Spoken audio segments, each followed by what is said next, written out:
All right, so this little dude is anxious for us to get done putting the tent up on top of the Sequoia. And the problem is, it took me a while to figure this out, but the bolts are right there. Everything's loose right now, and I'm just gonna make a quick video on how to do this. So basically, one of the first tricks is just, there's not much space to maneuver and get your hands up there. You can hardly even see on the video. So I found a cool little trick, and I'm gonna share that with you about right now, how to get those bolts on, because they're an SOB.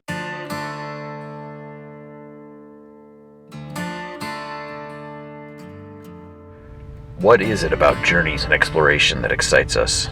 Is it experiencing new things, or breaking out of the day-to-day reality that defines us?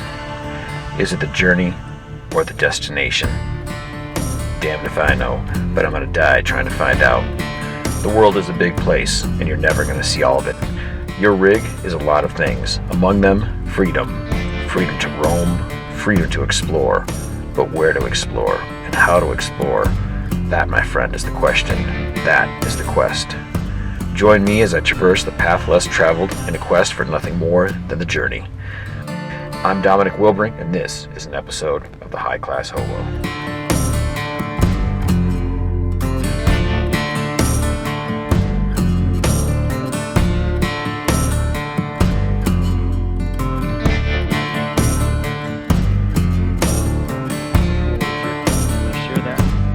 About right now how to get those bolts on, because they're an SOB. This should work for the Gen 1 and the Gen 2 Smitty built rooftop tents, both the XL and the regular size. So let's get the camera set up over here.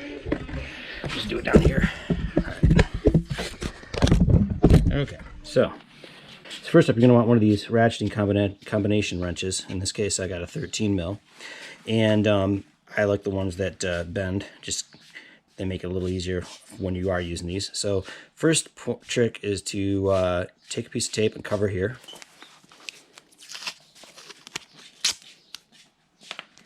And then make sure it's the right direction for when you're going to be working. It's going to be upside down, so that's going to be the side. I'm going to drop the bolt in. So then I take that guy, piece of tape on the back side. Make sure it's good and stuck down. Then I take my thumbnail and I score the edge so I can see clearly where the edge of the chrome part of the ratchet is. Then I take a utility knife and I cut that round piece out without cutting myself.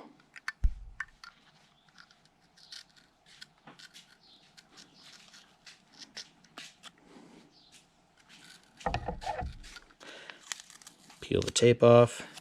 Keep this tape because you're going to need it. We'll just tear off the little piece that we need.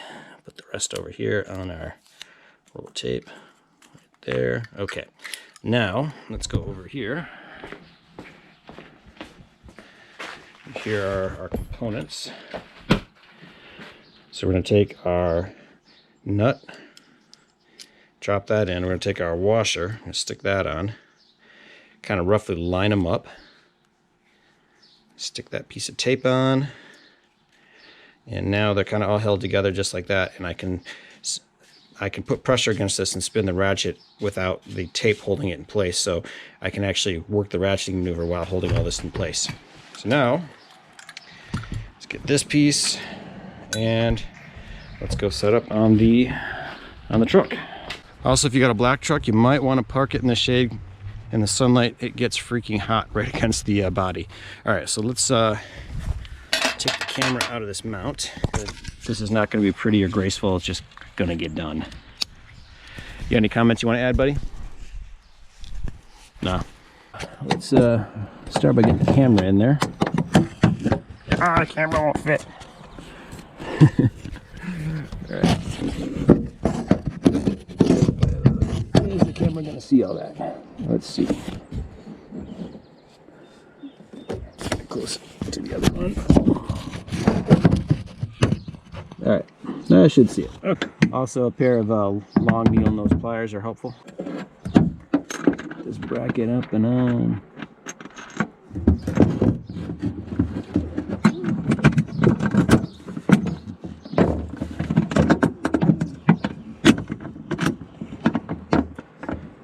using the needle nose pliers just for the moment to hold that in place so I can get this in place and let it all kind of rest on the weight there. The tape seems to hold it okay. I get one of my fingers underneath. I'm putting pressure up towards the bolt. I think I got it. Let's find out. Did I get it? No, I did not. The other part of this is getting the alignment right between the bolt and the nut.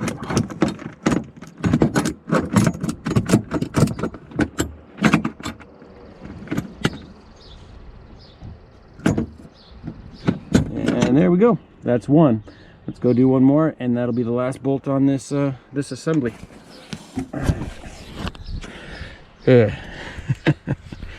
Let's do that one more time. The tape. Make sure I got the ratchet going the direction I want it to go. Do from the underside. There. Okay. Score it.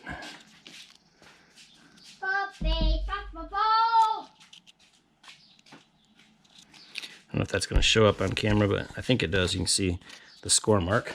Where did I put my knife? What'd you do with my knife, boy? I didn't touch it. You didn't take my knife? I didn't. I left it over here. I got it. There's my knife. Okay.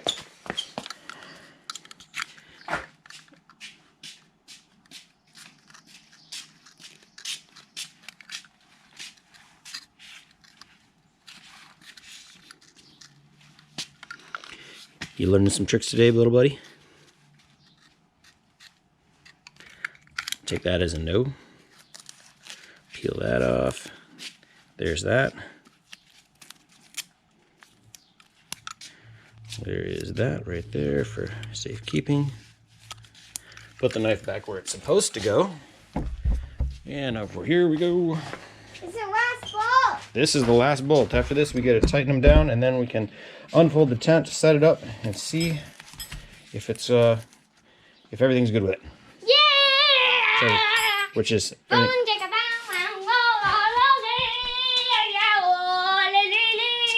somebody's excited to go camping.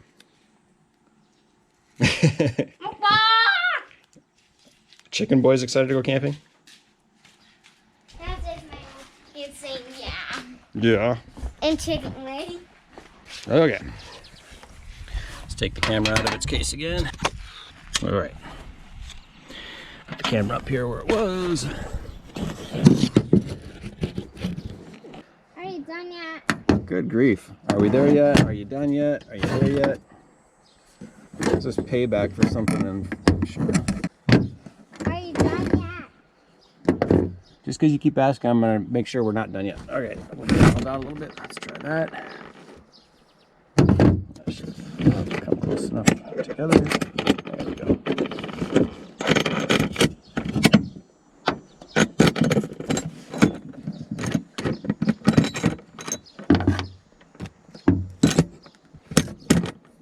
Switching hands.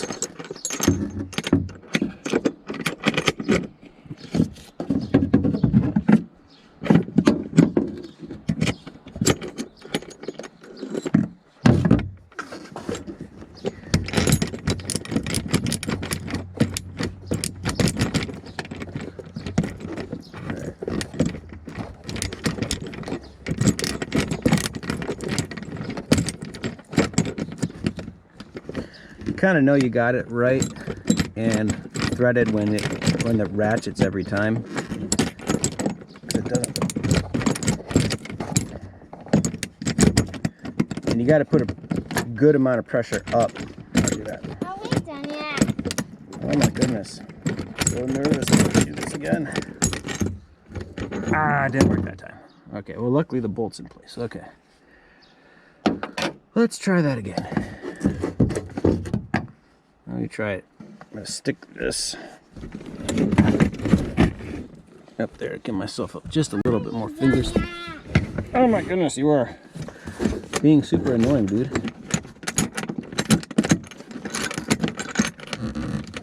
Okay. Ah, the other one fell off. Not good.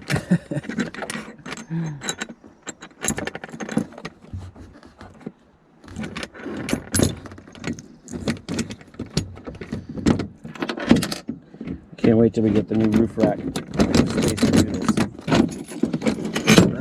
Oh my goodness. All right, fail. Came undone, buddy.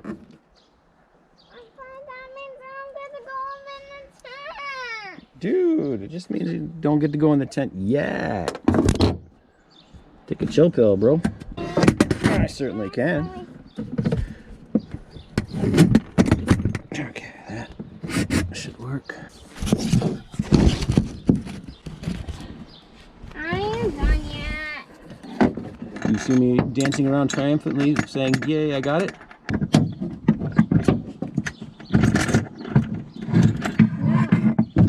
No. What do you think that means? What's wrong with it?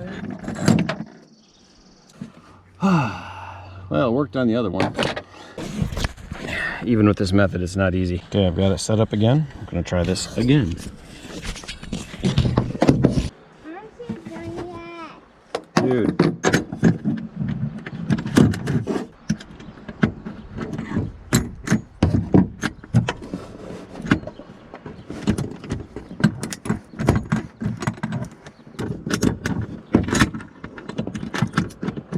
Okay, now let's try it. There, we got it that time. Okay, Are you done? almost done. We gotta do one more bolt. Do the last bolt, and then we're done. We're done. Well, we're done getting them on. Then we gotta tighten them. Clearly, this is a fun job. All right, so I got the last one set up for what I hope is the last time doing this, and soon we will know.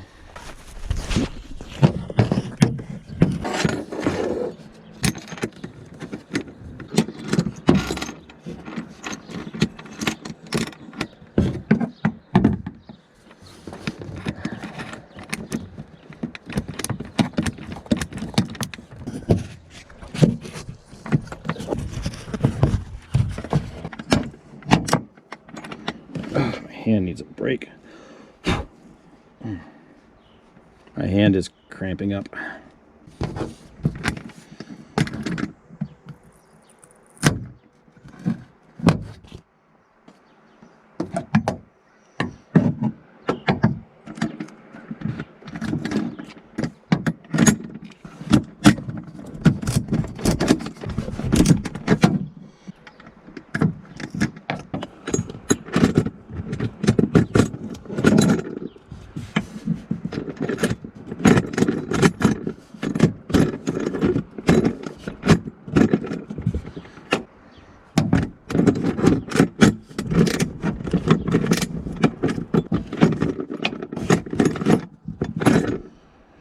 Okay. All right, so obviously that with the tape, it's still difficult to get that on. And mind you, this is with the factory rack on the actual factory crossbars. If you have aftermarket crossbars, it will be much easier to do because they're a little bit higher, and it just makes it easier. I have a Gobi rack on order, but it's 12 to 15 weeks out, so I didn't want to wait to get the tent mounted until the Gobi rack showed up. Thankfully, taking the bolts off will be much easier because you're just working them down and they can drop off, but trying to get them on working against gravity, not so easy. So I got them all a little loose right now. I'm gonna reposition the tent and then tighten the whole thing down, and then it'll be good to go. All right, one quick little follow-up. I got the whole tent done, and I'll do a separate video for just a review and overview of my initial thoughts. But on this particular install, I used, just so I can show it here, I used carpenter pencils to shim it so that there was space for the bolts, because I can't get my hand through, and I also couldn't get the wrench underneath the bolts, the ratchet wrench, so I had to do that to make it work. So keep that in mind. For me, that's okay, because this is just going to be until the Gobi rack shows up. Once the Gobi rack shows up, then I'm all set. I'm going to switch to the Gobi rack. It's a much easier install, and that'll be the permanent fix. If you have a factory rack and you don't have much space, then you might want to think about getting some shims before you get started. That's it. Thanks for watching. All right, postscript. I went ahead and changed out the shims. It's going to be a little hard to see. It's no longer the pencils. Hey, I'm talking. It's no longer the pencils. It's an actual wood shim. It's actually a plastic composite shim, and I did that because the wood shims actually left. And I'd show you one right now, except for my 3-year-old. You Yeah, I know you went up. You did. Yeah, her. She lost my my example shim I was going to show you, but the pencils didn't work, so you're going to have to go with something something that's going to work a little better, like an actual shim. Tighten it down really good, and if you're like me, wait until you get that Gobi rack and make it permanent. Thanks for watching. Work hard, play hard, be a big softie when you get home. Thanks for watching. This video you've been watching is on my main channel. I have a dedicated channel to just doing overland type stuff, whether it be a Jeep or Sequoia or anything like that. So if you want to see just that type of video, there's a link in the description below. Just go ahead and click on that and it'll take you over to that channel. You can subscribe there and see just these types of videos. Otherwise, subscribe here if you want to see, well, what you've been watching, and also mountain biking and whatever else I happen to throw up there. Again, thanks for watching. Work hard, play hard, be a big softie when you get home. Also, be sure to go over and check out the links in the description below for some of my online stores where you can get cool t-shirts like this one right here. I also have some hoodies that mix bike life with van life. Again, thanks for watching.